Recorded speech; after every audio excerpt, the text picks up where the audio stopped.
नमस्कार, जय हिंद, जोहार, जय छत्तीसगढ़। मैं विनय पांडे और आपने देखना शुरू कर दिया है मुनादी चौपाल। आज हमारे साथ मौजूद हैं यहाँ श्री आर एस विश्वकर्मा जी, जो अभी पिछड़ा वर्ग आयोग के अध्यक्ष नियुक्त हुए हैं। यहाँ रायगढ़ आए हुए हैं। उनसे बात करके जानने की कोशिश करेंगे कि यहाँ आने का प्रयोजन क्या है और किस तरह की गतिविधियाँ नई तरह से पिछड़ा वर्ग के लिए सरकार द्वारा आयोजित करवाई जा रही हैं, किस तरह गतिविधियाँ की जा रही हैं। सर, आपका स्वागत है। नमस्कार। मैं आर.एस. विश्वकर्मा। राज्य शासन ने मुझे अभी सुप्रीम कोर्ट के डायरेक्शन पर एक इंडिपेंडेंट आयोग बनाने का जो निर्देश दिया था, उसके तहत राज्य सरकार ने एक अधिसूचना जारी की थी जुलाई में, 16 जुलाई को, जिसमें पिछड़ा वर्ग कल्याण आयोग का गठन हुआ है।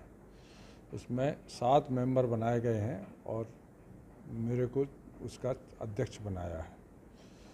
हम लोगों का मुख्य उद्देश्य यह है कि जो पिछड़े वर्ग से संबंधित उनकी पावर में हिस्सेदारी है, उसके बारे में आकलन करना है और शासन को यथोचित अनुशंसाएं देना है। स्थानीय निकायों में और पंचायतों में जो सुप्रीम कोर्ट ने सीमा तय की है आरक्षण की 50%, उसके भीतर SC ST के आरक्षण को छोड़ते हुए जो शेष आरक्षण है उसमें पिछड़े वर्ग को कितना आरक्षण मिलना चाहिए, इसके बारे में एनालिसिस करके शासन को अनुशंसाएं देंगे, ताकि उसके आधार पर स्थानीय निकायों में और पंचायतों के आगामी चुनाव हो सके।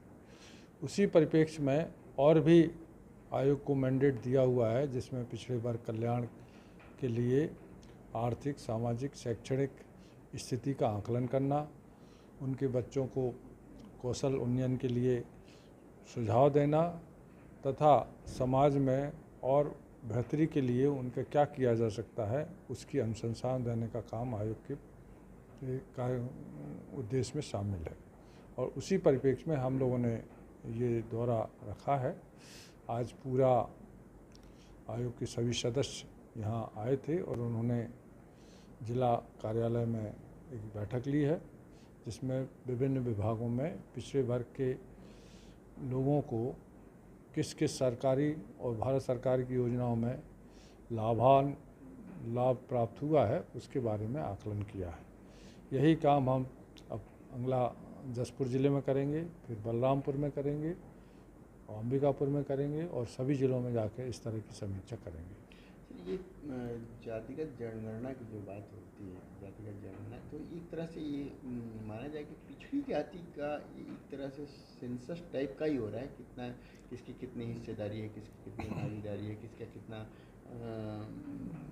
किसकी कितनी संख्या है, यही सब लगभग। नहीं, इसमें फ़र्क है, क्योंकि जो जातिगत जनगणना है उसमें तो सेंसस करेगा।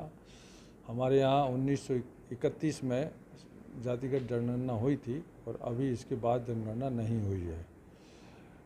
यदि जातिगत जनगणना होना है तो वह सेंसस विभाग का काम है और भारत सरकार के अधीन है। वो जब वो कहेंगे तब ये जनगणना होगी।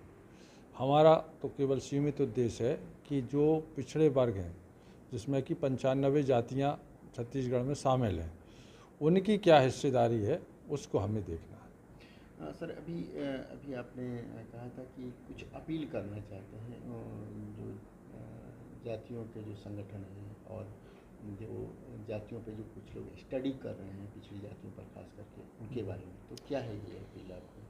हमारा उद्देश्य ये है कि किसी भी जाति की वर्तमान सामाजिक, आर्थिक और शैक्षणिक स्थिति का सही आकलन करना, और यदि किसी जाति विशेष ने अपनी जाति के बारे में कोई इस तरह की स्टडी की है तो वो हमें दे सकते हैं। वो हमारे जो स्टडी है उसमें सहायक सिद्ध होगी, और यदि कोई अच्छा पॉइंट उसमें हमें निकलने मिलता है तो हम उसको अपनी अनुशंसाओं में शामिल करेंगे। ओवरऑल इस पूरी कवायद का लाभ पिछड़ा वर्ग को कैसे मिलेगा? भाई, पिछड़ा वर्ग को तभी मिलेगा, तब ये आकलन हो जाएगा कि उनकी हिस्सेदारी कम है या ज़्यादा है। यदि कम होगी तो हम उसकी अनुशंसाएं करेंगे कि भाई इनको थोड़ा सा और प्रोत्साहित किया जाए।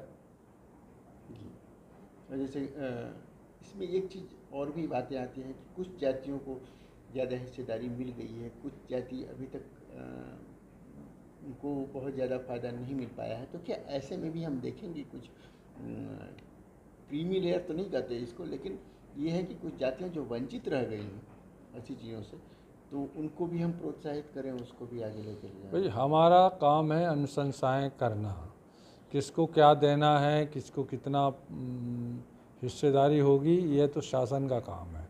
हम तो वर्तमान वास्तविक स्थिति का आकलन करके सरकार को अपनी अनुशंसाएं देंगे।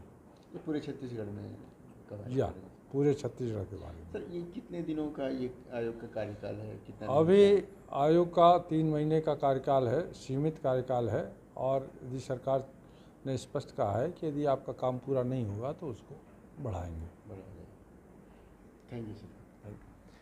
तो आपने सुना, इन्होंने अपना पूरा उद्देश्य भी बताया, किस तरह से पिछड़ी जाति आयोग काम करेगी, और इन्होंने एक अपील भी की है कि जो भी पिछड़ी जाति से संबंधित व्यक्ति किसी खास जाति का स्टडी कर रहे हैं या खास जाति के बारे में कुछ विशेष चीज़ों का अध्ययन उन्होंने किया है, तो उस बात को पिछड़ा वर्ग कल्याण आयोग के समक्ष रख भी सकते हैं, ताकि उसे स्टडी में, ताकि इनके अनुसंधान में उसे शामिल किया जा सके। देखते रहिए मुनादी चौपाल, पढ़ते रहिए मुनादी.com, the voice of voiceless. Thank you.